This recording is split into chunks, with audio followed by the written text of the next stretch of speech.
I don't know what's going on with this movie. And to be fair, I haven't seen it yet. I don't have early access to the movie. I have to wait until Christmas to watch it, like most people. And I will talk about it and do a review on it when it comes out, and I'll try to give it a fair shake. It's hard, though, when the marketing for the film is doing its best to turn me off to the film. It's reminded me a lot of Birds of Prey at this point. Birds of Prey was nowhere near as bad as the media was making it out to be.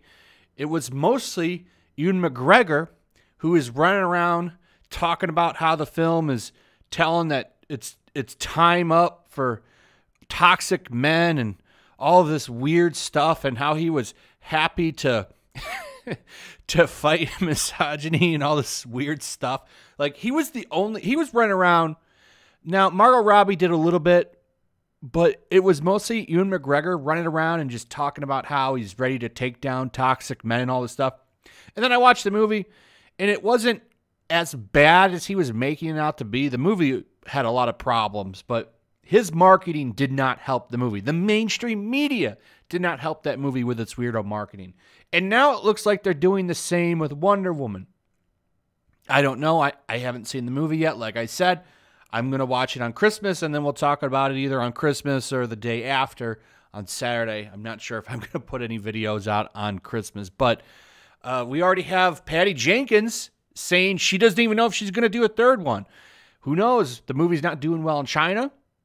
It's not doing well in every international market.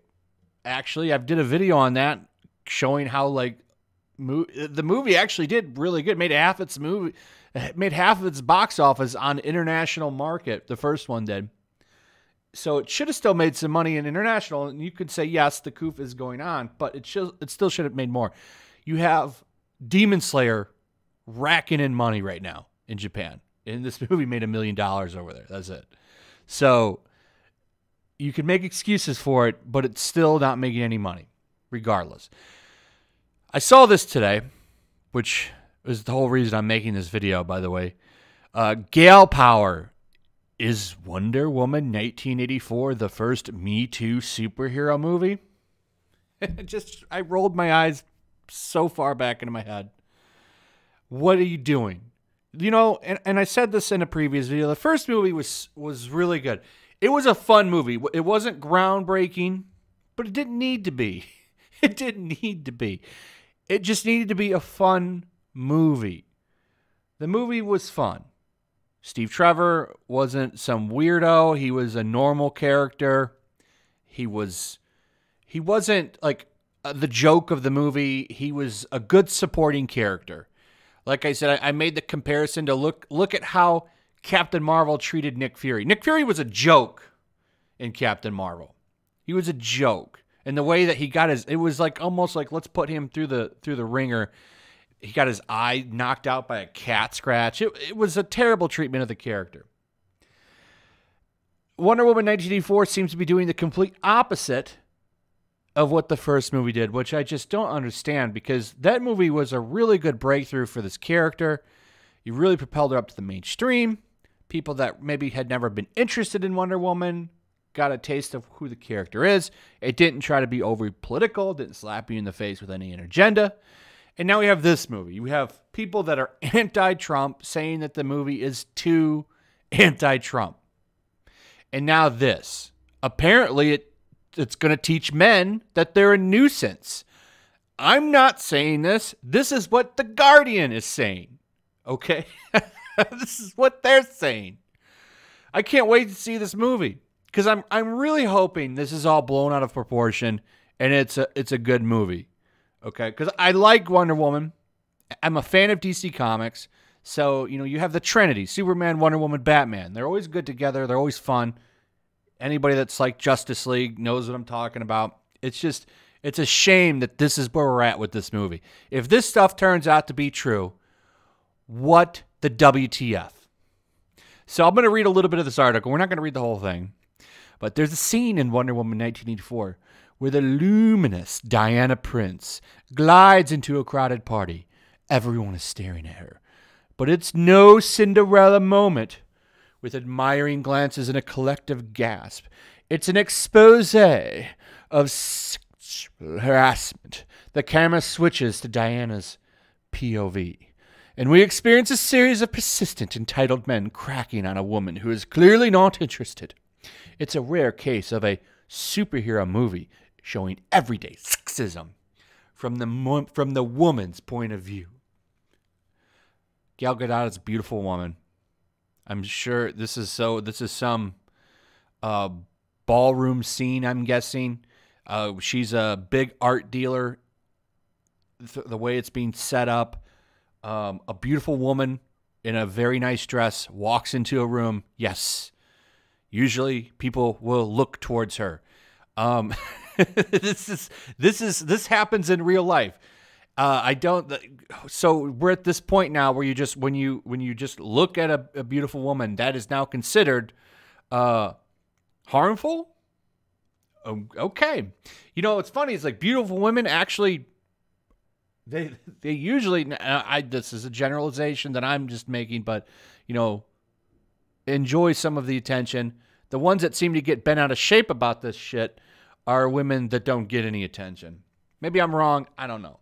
But I'm just saying, like, we'll see if the movie frames it that way. Now, this could be the writer's perspective. Oh, yeah, they're really showing it. We'll see, right? I want to see the movie myself, but I also want to highlight how this movie could potentially, this kind of marketing could potentially ruin people's hype for the movie because people want to go and see a movie. It's particularly a superhero movie. Nobody's going to see a superhero movie to get lectured on like what's morally right to do or something like that. When people go to see a superhero movie, they want to have fun. And this is the kind of shit that's going to kill the superhero movie branding. Like you're going to kill that whole genre with this shit. Because nobody cares about this. Nobody wants this in a movie. They want to watch a movie to have fun. There's a lot of importance in escapism, which is lost with these people. And this is why Hollywood is dying in so many ways. And I was a little furious to see that stimulus bill that's coming out has a Hollywood bailout in it. It's great. So they can keep making weirdo lecture shit and, you know, there's no repercussions. So they're going to get a bailout. This is the time that they should have had to really crack down and learn from their mistakes and maybe step back a little bit from get woke, go broke. But okay, well, they have a stimulus package coming their way, so I guess it doesn't matter. So let's move on down. We don't need to go through this whole thing. There's a little bit more here where they make some really weird statements, like this one right here. Here's the party scene, right? The rest of it is them talking about how, they bring up Weinstein and stuff, and I'm not arguing that dude is, of course, a terrible person, but we don't need to go through the history of that stuff. We want to learn about Wonder Woman.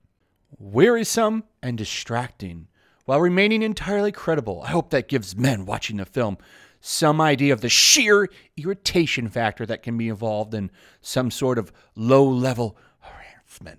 Later in this film, a key scene subtly conveys a message.